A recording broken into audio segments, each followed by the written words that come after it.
मज़ीद वीडियोज़ के लिए हमारे यूट्यूब चैनल को सब्सक्राइब करें। शुक्रिया। अस्सलाम वालेकुम वरहमतुल्लाह। आज इस वीडियो में हम समझेंगे work done by gravitational field या ग्रेविटेशनल फोर्स। ग्रेविटेशनल फोर्स लग रही हो किसी ऑब्जेक्ट के ऊपर, फिर वो वर्क डन किस तरह करता है, फिर वर्क डन क्या कैसे फाइंड आउट करते हैं, फिर वर्क डन पॉजिटिव होता है या नेगेटिव होता है जब ग्रेविटेशनल फोर्स लग रही हो किसी बॉडी के ऊपर। ये हमारा टॉपिक है। सबसे पहले ग्रेविटेशनल फील्ड क्या होता है। जिस तरह इलेक्ट्रिक फील्ड होता है इलेक्ट्रिक चार्ज के अराउंड वाली जगह, जिस तरह मैग्नेटिक फील्ड होता है मैग्नेट के अराउंड वाली जगह, तो ये है ग्रेविटेशनल फील्ड।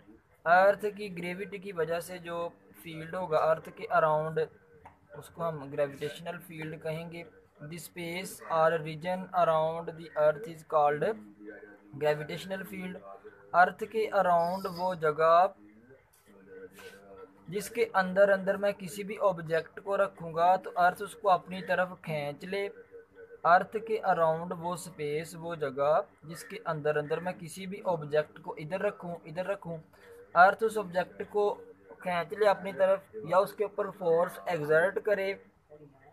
उस जगह को, उस रीजन को हम कहते हैं अर्थ का ग्रेविटेशनल फील्ड।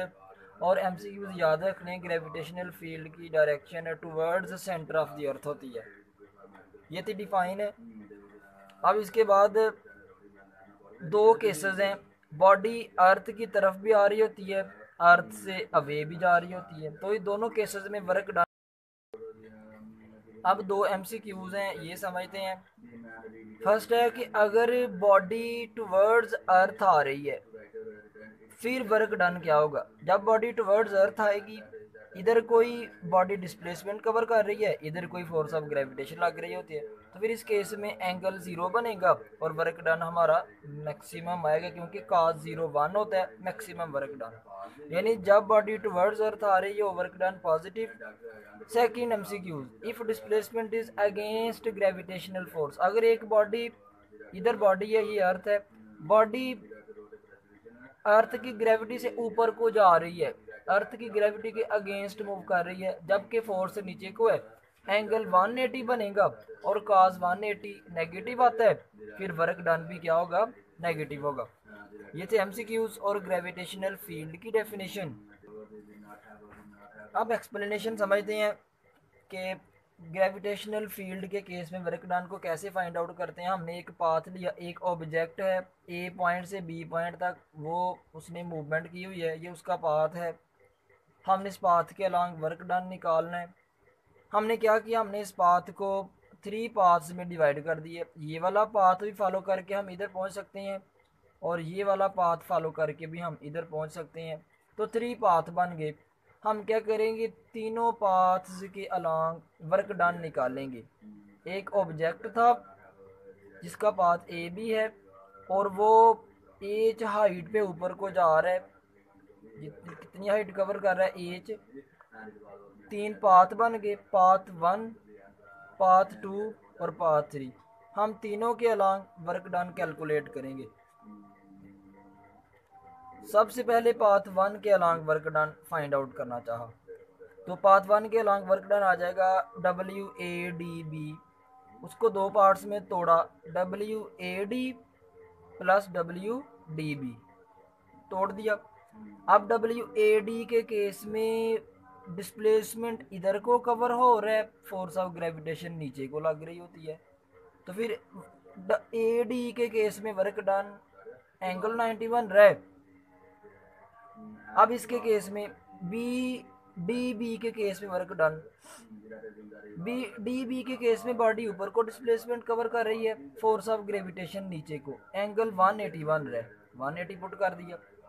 cos 90 0 होता है, cos 180 माइनस होता है, और F is equal to W is equal to mg put किया। D डिस्टेंस, इस केस में बॉडी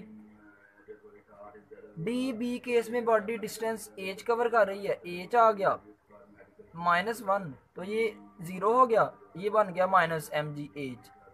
हमने पाथ 1 के अलॉन्ग वर्क डन फाइंड कर लिया, -mgh। अब हम वर्क डन फाइंड करेंगे ए सी बी पाथ के along, A C B path के अलॉन्ग, तो वो बन जाएगा W A C plus W C B. इसके बाद तो ए सी के केस में डिस्प्लेसमेंट ऊपर को कवर हो रहा है, फोर्स ऑफ ग्रेविटेशन नीचे को। ए सी के केस में एंगल 180 बन रहा है, और सी बी के केस में डिस्प्लेसमेंट इधर को कवर हो रहा है, फोर्स नीचे को। सी बी के केस में एंगल 90 डिग्री बन रहा है। ये पुट करते हैं, ए सी के पाथ के अलॉन्ग एंगल 180 और सी डी पाथ के अलॉन्ग एंगल 9, ये पुट कर दिए। ए सी के अलॉन्ग 180 था, सी बी के अलॉन्ग 90 था। फिर पुट करने के बाद cos 180 -1 होता है, एफ की जगह पे एम जी, वो डिस्प्लेसमेंट बॉडी एच कवर कर रही है, ए सी के केस में एच पुट कर दिया। cos 90 0 होता है, 0 मल्टीप्लाई समथिंग 0, तो पाथ बी के अलॉन्ग, सेकंड पाथ के अलॉन्ग भी वर्क डन आ गया minus M G H. First path के अलॉन्ग भी minus M G H, second के अलॉन्ग भी माइनस एम जी एच। अब हमने पाथ निकालना है ए बी के अलॉन्ग, वो जो कर्व्ड पाथ था उसके अलॉन्ग वर्क डन फाइंड करना है। अब ये ए बी पाथ है, अब इसके अलॉन्ग वर्क डन निकालना है। ए बी पाथ को हमने स्मॉल इंटरवल्स में डिवाइड कर दिया, छोटे छोटे पार्ट्स में, एक्स एक्सिस के अलॉन्ग भी, वाई एक्सिस के अलॉन्ग भी, एक्स और वाई स्टेप्स में इसको डिवाइड कर दिया। इस पाथ को हम एक्स एक्सिस के अलॉन्ग जो पाथ हैं उनका वर्क डन निकालेंगे, वाई एक्सिस के अलॉन्ग जो पाथ हैं उनका वर्क डन निकालेंगे, तो हमारा ए बी पाथ का वर्क डन निकल आएगा। अगर हम ध्यान से देखें तो एक्स एक्सिस के अलॉन्ग एक्स वाले जो स्टेप्स हैं, इन केसेस में डिस्प्लेसमेंट इधर को कवर हो रहा है, फोर्स नीचे को, तो एक्स एक्सिस के केस में एंगल 90 बन रहा है और cos 90 0 होता है। इससे बहुत बड़ी बात हमें मिली कि एक्स एक्सिस के अलॉन्ग जितने भी स्टेप्स हैं उन सारों का वर्क डन 0 आएगा, क्योंकि एंगल 90 बन रहा है। फिर हमने जनरली कह दिया कि work done is 0 in case of horizontal steps. Horizontal steps के केस में वर्क डन आ गया 0, क्योंकि एंगल बन रहा था 90। अब हमने वाई एक्सिस के अलॉन्ग निकाल लेते हैं, वर्टिकल स्टेप्स के अलॉन्ग वर्क डन निकाल लेते हैं। तो वर्टिकल स्टेप्स के अलॉन्ग अगर मैं इस स्टेप को ले लूँ, वर्टिकल स्टेप को, तो डिस्प्लेसमेंट ऊपर को या नीचे को कवर हो रहा है और फोर्स नीचे को। वर्टिकल स्टेप्स के केस में एंगल बन रहा है 180, तो फिर हमने, क्योंकि एन वाई स्टेप्स में इसको डिवाइड किया हुआ है इस पाथ को, सारे पाथ्स का वर्क डन नेगेटिव में आएगा, क्योंकि सारे वर्टिकल स्टेप्स का सारों का एंगल 180 बन रहा है, वर्क डन जो है वो नेगेटिव आएगा। और वर्क डन का फार्मूला होता है एफ डी, एफ की जगह पे हमने पुट कर दिया M G, cos of theta आना था, cos 180 आ गया माइनस, cos 180 आ गया माइनस, एफ की जगह पे एम जी। और ये डिस्टेंसेस, पहला डेल्टा y1, दूसरा डेल्टा y2, तीसरा delta y3 and up to so on, आखिरी वाला था डेल्टा yn। सारे स्टेप्स का वर्क डन हम निकाल लेंगे एक ही मरतबा। अगर हम ध्यान से देखिए इस फिगर को, तो डेल्टा y1 ये वाला, डेल्टा y2 ये वाला, डेल्टा y3 ये वाला, डेल्टा y4 ये वाला, सारों को अगर हम ऐड करें तो हाइट के इक्वल बन रहे हैं। तो इस सारे की जगह पे मैंने हाइट पुट कर दिया और वर्क डन हमारा फाइंड हो गया पाथ ए बी के अलॉन्ग, यानी पाथ ए बी के अलॉन्ग वर्क डन भी minus M G H, path A C B के अलॉन्ग भी हमने पीछे वर्क फाइंड किया वो भी माइनस एम जी एच आया, और पाथ ए डी बी के अलॉन्ग भी work done minus M G H आया। इससे पता चला, अब इससे बहुत बड़ा रिजल्ट निकला कि अगर हम ये वाला पाथ फॉलो करें या ये वाला पाथ फॉलो करें, work done minus M G H ही आया।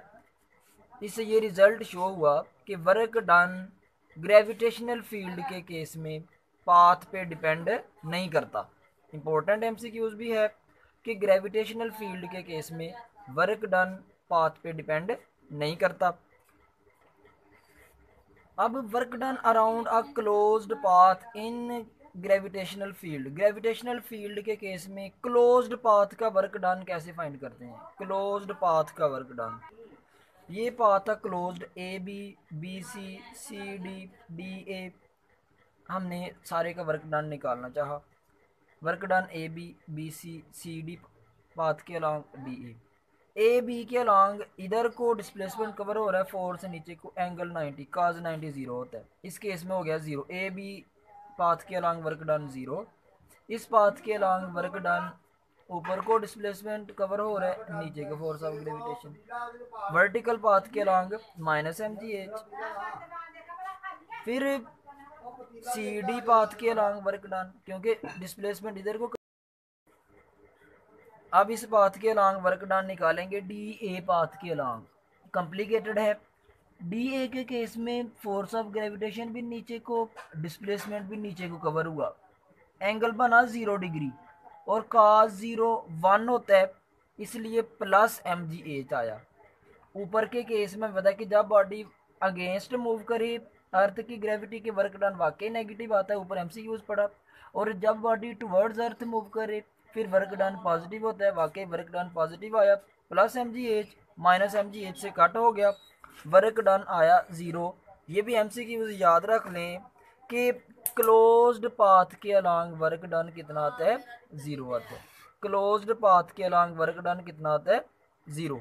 और हमने वाकई फाइंड किया वर्क डन कितना आया है,